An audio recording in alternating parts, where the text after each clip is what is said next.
I got the prettiest side for everyone to enjoy. Hey, bonjour à tous, j'espère que vous allez bien. Aujourd'hui, je vous retrouve pour une nouvelle vidéo et cette fois-ci, ça sera des petits cadeaux à poser sur la table de Noël pour vos invités. Vous pouvez les personnaliser à votre manière et choisir ceux qui vous ressemblent. Comme d'habitude, ça sera fait maison et avec un petit budget. J'espère que cette vidéo vous plaira. Avant de commencer cette vidéo, je voulais vous montrer 2 PDF de 6 pages que je vous ai créés pour que vous puissiez les imprimer et faire de jolies feuilles de Noël. Ça vous permettra de les utiliser pour faire vos créations, vos boîtes et plein d'autres choses. Il vous suffira simplement de les télécharger et de les imprimer recto verso sur des feuilles cartonnées.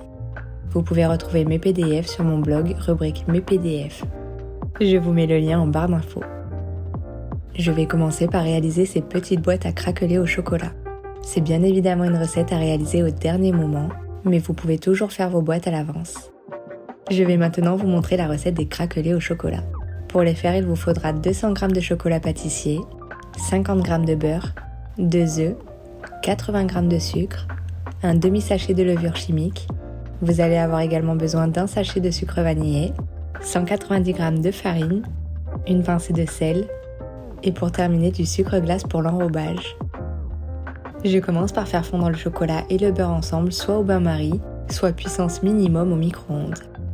En attendant qu'ils fondent, je verse dans un grand saladier le sucre, ainsi que le sucre vanillé et les 2 œufs. Je mélange avec un fouet électrique pour obtenir un mélange bien mousseux. J'ajoute ensuite la préparation de chocolat fondu et beurre, puis je mélange à nouveau. Je verse la farine, une demi-cuillère à café de levure chimique, une pincée de sel et je continue mon mélange jusqu'à faire une pâte lisse et homogène.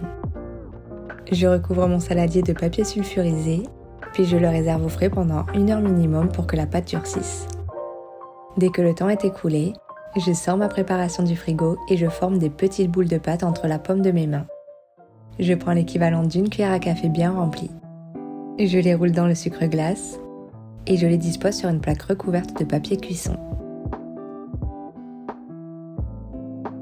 Dès que toutes mes petites boules sont terminées, je les enfourne pour 12 minutes à 180 degrés. Vous allez voir, vos petits biscuits vont bien gonfler et faire des fissures, d'où le nom des craquelets au chocolat. Et les voilà terminés.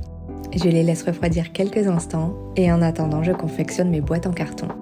Soit vous pouvez utiliser mon projet Cricut sur mon profil Cricut Design Space, soit bien entendu, vous pouvez les imprimer via les PDF que je vous ai fabriqués. Dans les 2 cas, le rendu sera le même. Je plie ma boîte en suivant les traits, puis pour l'étiquette, comme elle est blanche, je ne vous ai pas fait de petits points pour que ce ne soit pas visible à l'œil nu. Du coup, il faudra vous aider d'une règle en regardant la disposition des rainures de votre boîte. Si vous faites le projet avec la Cricut, le rainurage sera déjà fait. Je colle ma boîte à l'aide d'un pistolet à colle, puis je fais de même avec mon étiquette. Le PDF est composé de 3 boîtes, donc vous pouvez l'imprimer autant de fois que vous souhaitez. À l'intérieur, vous pourrez rentrer 4 petits craquelets. Je prends ensuite un morceau de feuille de soie dorée. D'ailleurs, je vous mets tout le matériel que j'utilise dans cette vidéo en barre d'infos. Et voilà le résultat terminé. De jolies boîtes à mettre autour de vos assiettes sur votre table de Noël. Les petits craquelets sont à faire le jour même ou la veille. Vous pouvez en attendant les mettre dans une boîte hermétique. Pour la deuxième idée, c'est quelque chose de très simple et rapide à faire. Je vais vous montrer comment faire cette boîte de chocolat à Ferrero. Vous pouvez mettre à l'intérieur des biscuits, des chocolats et tout ce que vous souhaitez. Pour cette réalisation, vous aurez besoin de feuilles de Noël ou classiques, de quelques Ferrero, d'une étiquette. D'ailleurs, si vous ne l'avez pas, ne vous inquiétez pas, elle est imprimable sur mon projet. Vous aurez également besoin d'une ficelle et d'un pistolet à colle. Comme d'habitude, vous pouvez retrouver mon projet soit sur mon profil Cricut, soit en PDF sur mon blog. Je lance la découpe de ma boîte et je passe à l'assemblage.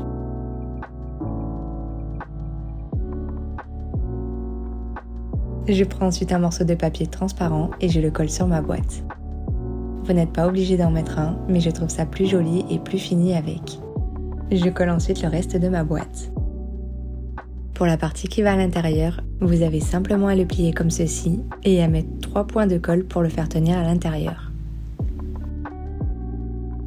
Je place 3 petits chocolats dans ma boîte et il ne reste plus qu'à la refermer. Je coupe un morceau de ficelle que je double, je rajoute une étiquette et je fais un joli nœud. Vous avez vraiment besoin de très peu de matériaux pour cette réalisation et c'est ce que je trouve vraiment bien dans ce projet. D'ailleurs, n'hésitez pas à me taguer sur Instagram ou Facebook ou même à me partager vos retours de création, ça me fait toujours plaisir. Pour la troisième idée, je vais réaliser une suspension en forme de sapin personnalisée pour chacun des invités. C'est une réalisation que vous pouvez faire avec du carton, du papier cartonné ou comme moi du bois de balsa ou tilleul. Pour cette réalisation, vous aurez donc besoin de quelques fines planches de bois. Personnellement, j'utilise le bois de tilleul de chez Cricut. Je vous mets d'ailleurs le lien en barre d'infos. Vous aurez également besoin d'un crayon à papier et d'un cutter de précision si vous n'utilisez pas la Cricut, ainsi que quelques paillettes dorées, de la peinture blanche, d'une ficelle et d'un pistolet à colle. Je commence par prendre une planche de bois, puis je lance mon projet sur ma machine Cricut. Je change bien évidemment la lame de découpe. D'ailleurs, sachez que ce genre de projet sur du bois peut se faire seulement avec la Maker. Mais comme je vous l'ai dit juste avant, vous pouvez très bien utiliser du carton ou du papier cartonné pour faire cette suspension. Je vous avoue que la découpe n'a pas été aussi rapide que sur du papier, mais le résultat est juste topissime. J'enlève ensuite les morceaux de sapin de la planche, puis je peins en blanc recto verso mes réalisations. Une fois qu'elles ont séché, je prends ensuite de la colle tout usage ou en stick, puis j'en mets sur tout le tour de chacun des morceaux de sapin. Je trempe ensuite le pinceau dans les paillettes dorées, puis je tapote légèrement sur les côtés, là où j'ai placé ma colle. Une fois que la colle a séché, je prends tous mes morceaux de bois et je les assemble dans ce sens. Je vous le montre un par un pour que vous puissiez la monter dans le bon sens. D'ailleurs, pour cette suspension, je me suis inspirée du modèle de chez Maison du Monde. Je la trouvais vraiment incroyable et ça fait déjà quelques années que je les utilise sur mon sapin. Si jamais vous voulez les acheter déjà tout faits, ils existent en vert, bleu et blanc. Mais en toute honnêteté, ça vous reviendra beaucoup moins cher de les faire par vous-même. Et surtout, elles seront faites maison, ce qui est beaucoup plus sympa. D'ailleurs, sur mon projet, vous avez la petite étiquette en bois sur laquelle vous pouvez noter le nom de vos invités. Je prends ensuite une ficelle en jute et j'en coupe un petit morceau. Je l'enfile sur mon sapin et j'insère la fameuse étiquette personnalisée. Je fais un joli nœud et je coupe le surplus. Voilà la réalisation terminée. Vous pouvez les faire de la couleur que vous souhaitez et les personnaliser bien évidemment en fonction de votre sapin ou de votre table de Noël. Pour le projet suivant, ça sera des petits sachets de mendiant en chocolat. Vous pouvez les remplir de biscuits, de chocolat et plein d'autres choses. Pour cette recette, vous aurez besoin d'une tablette de chocolat noir, une demi-tablette de chocolat au lait, de quelques noisettes, d'un peu de coco râpé, d'éclats de cacahuètes ou de pralin. D'ailleurs, mes cacahuètes de base étaient entières, il suffit simplement de les couper au couteau. Vous aurez également besoin de quelques graines de courge. Sachez que les mendiants peuvent être faits avec du chocolat blanc. Vous pouvez d'ailleurs les personnaliser en mettant ce que vous voulez dessus. Je commence par faire fondre mon chocolat noir au bain-marie et je fais la même chose avec mon chocolat au lait. Je fais ensuite couler mon chocolat noir sur une plaque recouverte de papier cuisson. Je verse mon chocolat au lait dans un sachet congélation et avec un ciseau, je fais un petit trou sur le coin. Je fais des traits de zèbre sur chacun de mes chocolats, puis à l'aide d'un cure-dent, je dessine du haut vers le bas pour faire de jolis motifs. Je mets quelques morceaux de cacahuètes, suivis d'une noisette ou d'une amande. Je complète en mettant des petites graines de courge et je saupoudre de coco râpé. Je les laisse durcir au frigo quelques instants, puis pendant ce temps, je passe à la création de ma boîte. Pour ça, vous aurez besoin d'une feuille cartonnée de Noël ou classique, d'un pistolet à colle, ainsi que d'une étiquette. D'ailleurs, pas de panique si vous n'avez pas d'étiquette, car comme dans le projet précédent, elle fera partie du PDF. Je commence par imprimer et découper soit à la Cricut, soit à l'imprimante mon projet. Puis je prends un petit morceau de papier transparent. Vous pouvez utiliser soit du papier cadeau transparent, soit comme moi, utiliser du recyclage d'emballage. Puis je l'appuie en suivant le rainurage ou les traits. Je la colle et je fais un petit trou sur le côté en haut à gauche. Je place mes petits chocolats à l'intérieur, puis je colle la pastille à l'arrière pour faire tenir la fermeture. J'insère une ficelle dans le trou et je fais un petit nœud. Je place une étiquette et je le noue. Et voilà la boîte terminée. Vous pouvez préparer les chocolats jusqu'à 1 semaine avant de les offrir et les maintenir au frais dans une boîte hermétique. Bien évidemment sans la boîte en carton pour ne pas qu'elle prenne l'humidité. Vous terminerez en faisant le montage le jour même. Et pour la toute dernière idée à placer sur la table de vos invités, ça sera des petits paquets de pain d'épices. C'est vraiment très simple à réaliser. Pour les faire, vous aurez besoin de 250 g de miel, 10 centilitres de lait, 100 g de beurre, 200 g de farine. Vous aurez également besoin d'un demi-sachet de levure chimique, 50 g de cassonade, un œuf, 2 cuillères à café d'épices à pain d'épices, ainsi que d'une pincée de sel. Je commence par mettre dans une casserole mon lait, ainsi que le miel. Je le fais chauffer quelques instants. Pendant ce temps, je fais fondre mon beurre au bain-marie.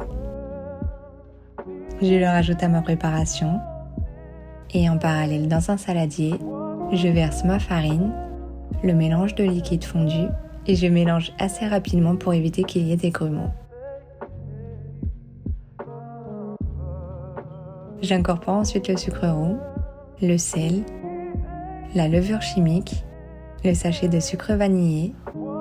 Je rajoute également l'œuf, ainsi que 2 cuillères à café d'épices à pain d'épices. Je mélange ensemble jusqu'à faire une pâte lisse et homogène. Je dispose ma pâte dans mon moule à petits pains. D'ailleurs, je le trouve vraiment génial. Je vous mets le lien en barre d'infos. Et je termine en enfournant 25 minutes à 180 degrés. Si jamais vous faites un gros pain d'épices, ça sera 45 minutes à 180 degrés. Le temps dépend vraiment de la grosseur de vos pains d'épices. Dès que la cuisson est terminée, je les laisse refroidir et je les démoule.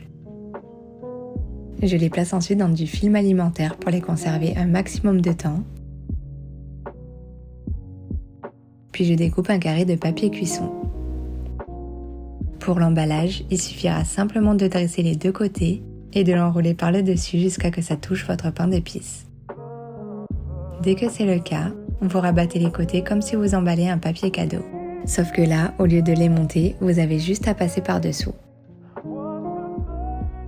Vous faites la même chose de l'autre côté de votre emballage et ça sera nickel.